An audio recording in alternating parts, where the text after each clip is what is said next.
Okay, so welcome to the first real video on how to build a computer. Now again, this is on the assumption that you already have your parts selected, you have everything set up. Well, not exactly set up, that's what I'm going to help you guys do in this video. But you have chosen your parts. If you haven't yet and you're kind of iffy as to which parts to choose, well, there's not much I can help you with, but I do give you some just very basic planning guidelines. And you can find the link to that video in the video description. That's the video before this one. So it's this actual part of a series. So in this video, I'm teaching you guys how to get prepped up, what kind of things you're gonna need, and just generally setting up your area. This is not exactly the most complex thing you'll ever do. It might seem intimidating to build a computer, but believe me, it's more time consuming than it is difficult, okay?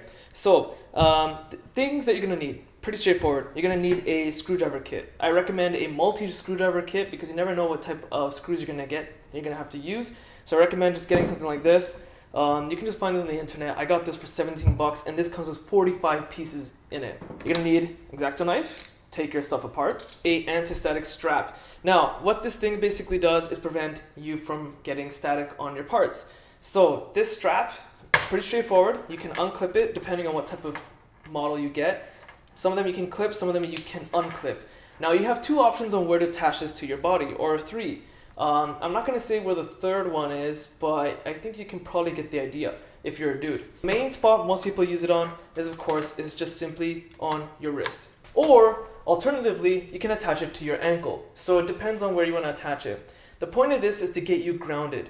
The best way to get grounded is of course to plug in your power supply into an outlet, but keep it off. Most power supplies nowadays have an on-off switch. Keep it off. Don't turn it on and you'll stay grounded. So that's one of the primary methods to stay grounded and prevent shock from damaging your parts, because even the smallest shock at the wrong spot on your motherboard, processor, video card, etc. can make it completely garbage and useless. Generally, it's best to stay on a very hard surface. Wood, tile is best. Try not to wear socks. Try not to be standing on carpet and wearing socks. That's even worse. Try not to wear any like long sleeve, like sweaters, anything that might build electricity. Make sure the temperature is right. Temperature can actually have a very adverse effect on static electricity. Make sure there's no kids, pets anywhere around that might, damage your parts, lick it, or throw it in the toilet. The case is the first step to get ready when it comes to your PC parts. So let's get started.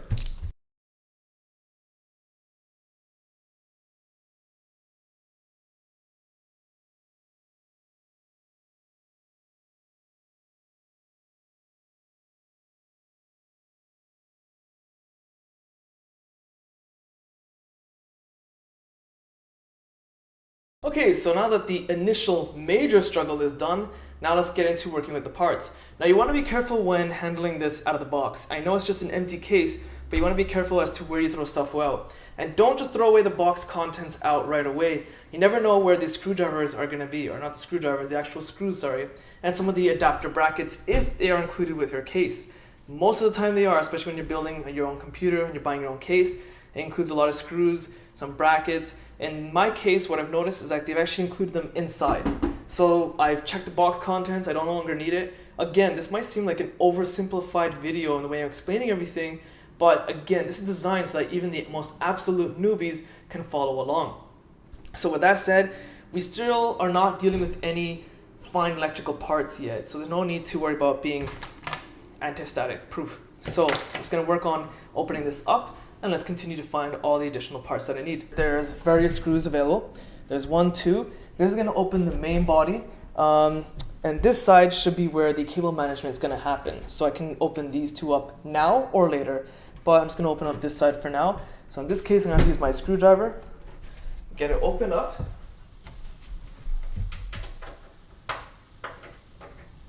Sometimes these brackets are designed so that you can just twist it by your hand. This one is put on significantly tight, a bit tighter than actually necessary. Maybe the manufacturer does that for security reasons, just to be safe. Okay, so some manufacturers will have it so that their screws that you can take off can be done by hand. Now these are actually big enough so that you can actually do that, but I noticed that they over tighten the screws. I don't know if that's just a safety thing, you didn't want it falling apart in the box, but I won't be putting it on that hard. There's no need to. Your case is not going to fly off. It's not going to be that nuts. The most important thing for me with this case was good airflow, enough space to upgrade the PC, and of course to make sure it's going to fit my video card. My video card is going to be massive, some of the top graphic cards are huge. Make sure you have space in your PC. Whether you're upgrading later on or not, it's just a good practice. The other thing, of course, is that I have USB 3.0 ports at the top. So let me get this off and show you guys.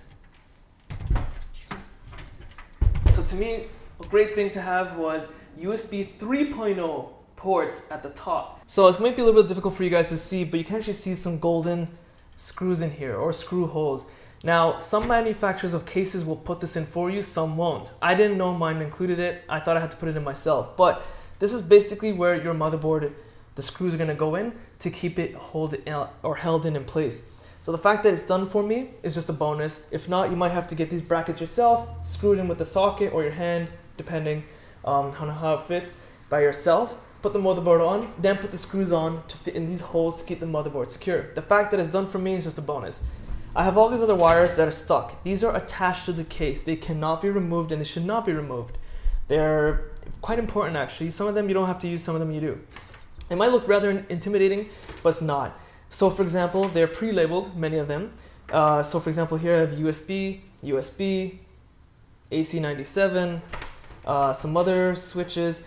What this basically is doing is power on, reset button. What this basically does is provide power and signal from the motherboard to these connections when you connect it to your motherboard. Because in order to use these USB ports at the top, you're gonna have to have it connected to the motherboard. That's where these come into play. So you may or may not use all of them.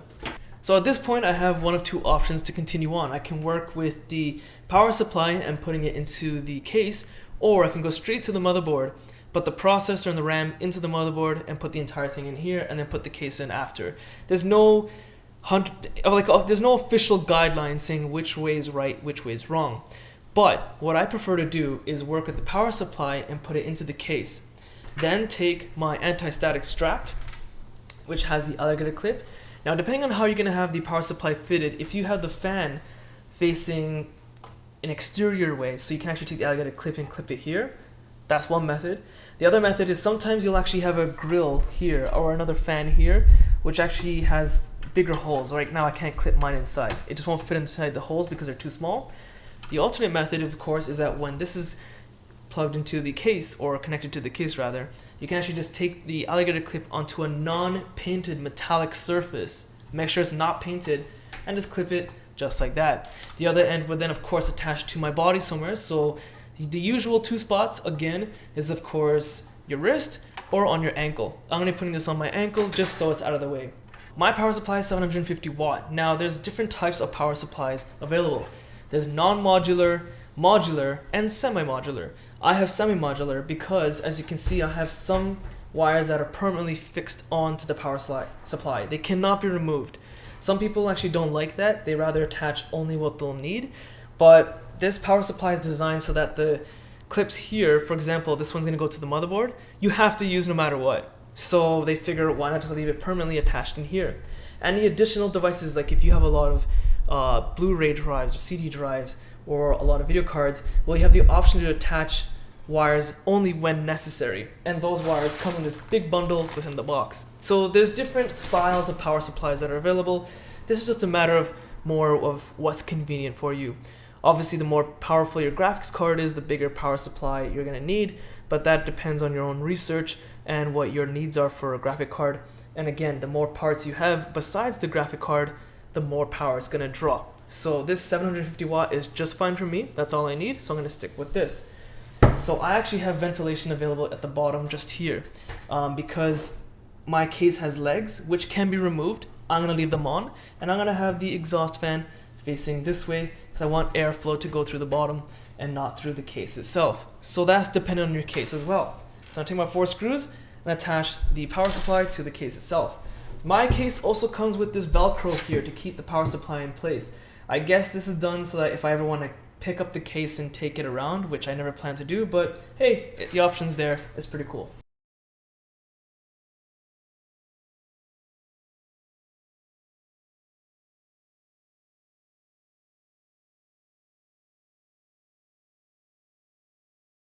And I got the mesh off.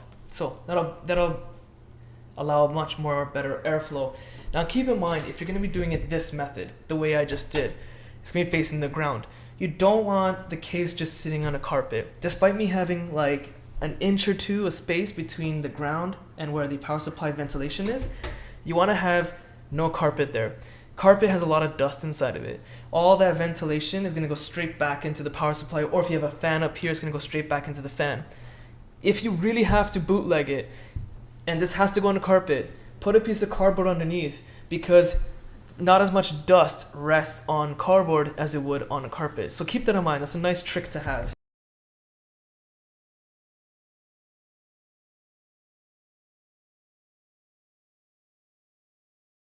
Okay, so lining up those 4 holes is a bit of a pain in the butt.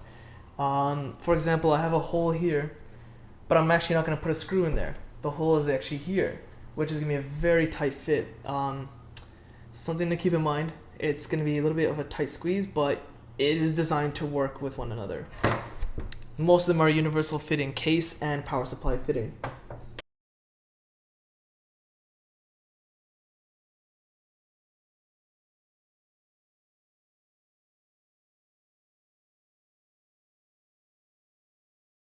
Something to keep in mind before I continue any further is to, on any part that you're putting in here, never exert maximum force on any of the screws. It's just not necessary. For starters, most people shouldn't be moving their computer around too much. Now, there are some hardcore gamers that will do that, take it to gaming events, but even then you shouldn't be shaking and rattling your computer. There's no need to exert maximum force. You'll break the thread, or you could damage one of the parts, for example, in this case, the power supply. So just put enough pressure so that once it starts to get tight to screw anymore, that's it. I'm not even like trying. I'm not even using half my strength, not even a quarter. It's just not necessary, and it's complete overkill. So what I'm gonna do is make sure it's all tightened now that they're all in. That's it.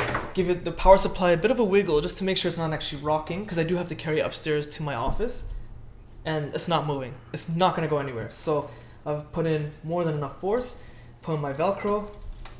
Now I'm set. So I'm gonna actually place this case on the floor now. I'm going to plug it in to ground it, attach this one end to the computer, the other end to my ankle, and I myself will be grounded, and then I'm gonna work on the processor, the motherboard, and the RAM in the next video, or the video after that, depending on how much time I can get it done in. So I hope you guys found this video useful. If you did, be sure to check my Facebook, Google+, Twitter links in the video description. Hit the like button, it does help. Subscribe, and thanks for watching.